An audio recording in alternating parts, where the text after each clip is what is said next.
Air Technical Intelligence Center at Wright-Patterson had in fact begun work on a disc-shaped craft named Project Silverbug. It was a circular aircraft about 35 feet in diameter, had a crew of 1 pilot, and was capable of a vertical takeoff at about 2,000 miles an hour.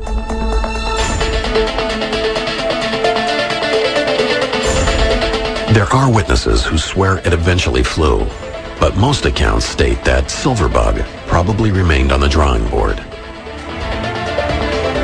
But Project Silverbug wasn't the only example of the military's interest in disc-shaped vehicles. 11 years later, a former pilot who was walking through the hangars at Wright-Patterson during a reunion of his squadron, the Flying Tigers, says he accidentally saw a similarly designed aircraft. Mr. Warren Botts, who had an inquisitive mind at the time, was going through these different hangar bays. When he got to hangar number 4, Bay E, he went through the doorway there. There was an armed guard at the facility who did not see him in the beginning. He started approaching the port main landing gear to investigate it, and that's where the guard stopped him, questioned his authority, and told him he was not supposed to be in there.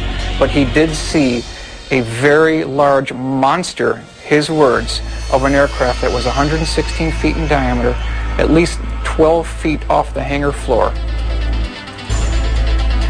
Although the name of that specific project has never been disclosed, the U.S. military was apparently interested in a craft that could have looked like this.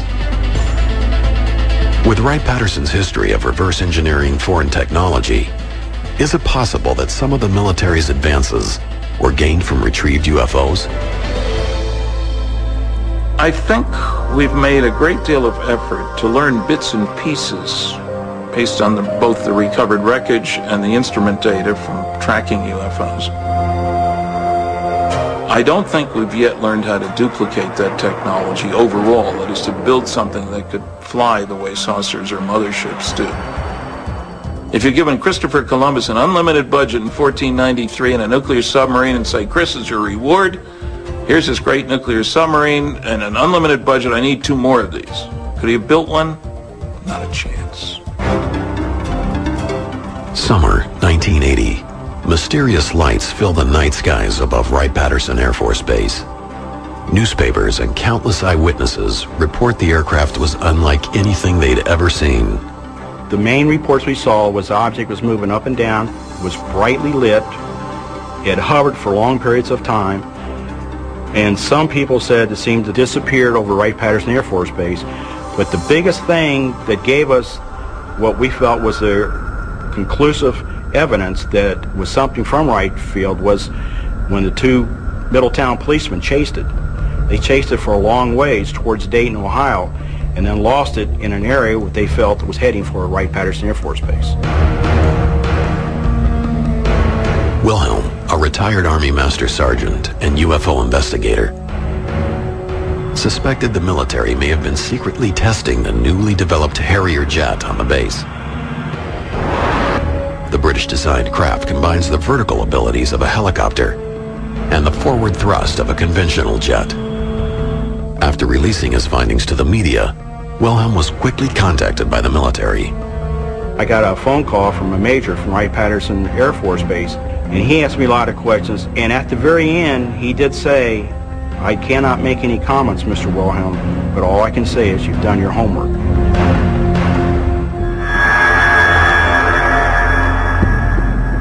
So a lot of things that people think they see that's strange doesn't mean that it's a craft from another world. Most of the time, it's our military developing some of our technology, which we need very badly. And it's the reason why they don't say a whole lot. And I commend them for them, and I back them up 100%. The Harrier incident raises another possibility about activities at Wright-Patterson. Perhaps many of the legends about Hangar 18 are actually a cover-up for top-secret military programs. I think it's important to keep in mind that the government, in association with Air Force OSI Counterintelligence Division, would really like to extend the alien myth as a cover to hide their own deep black programs. Well, it means that they want everyone to believe that what you're seeing out there is extraterrestrial, and we do not have the technology to duplicate what we're seeing in the skies. I think to the extent that they can confuse or disinform folks about flying discs and make it look like a terrestrial innovation, the more they'll do that. It's in the government's best interest to distribute disinformation if you want to keep a secret.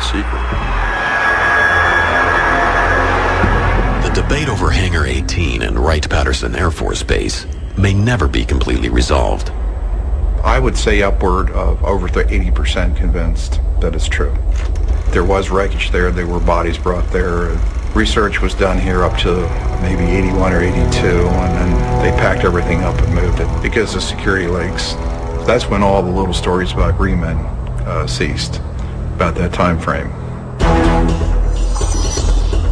Most researchers speculate that any work being done involving UFOs at Wright-Patterson may have been relocated to another top-secret base, Area 51, the mysterious airfield hidden in the Nevada desert. Area 51 developed because of its location, away from anything. And Wright-Patterson is in Dayton, Ohio. It's in the middle of a major town. So I think Area 51 would have been the ideal location.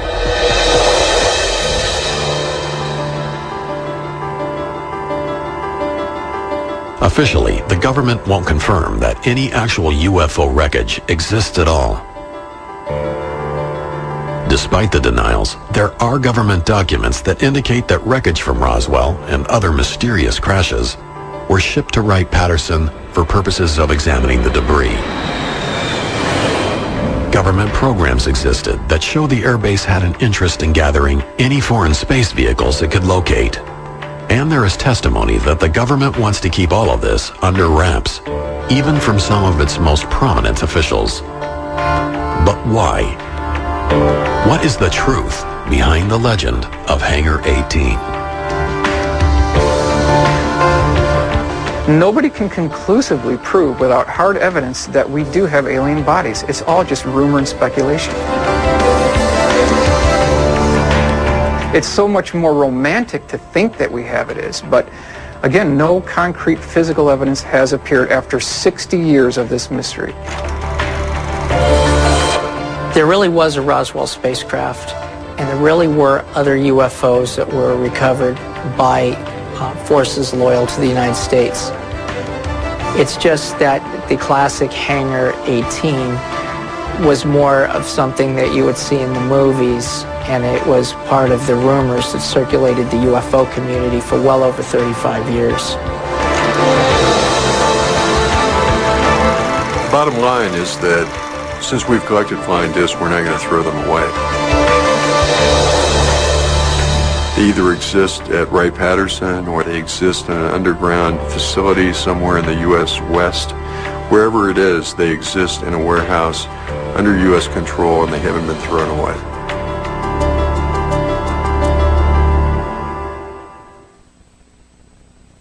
They dominated the Mediterranean thanks to a harbor so advanced it could dock over 200 battleships and a navy so deadly it could batter its enemy with a single blow.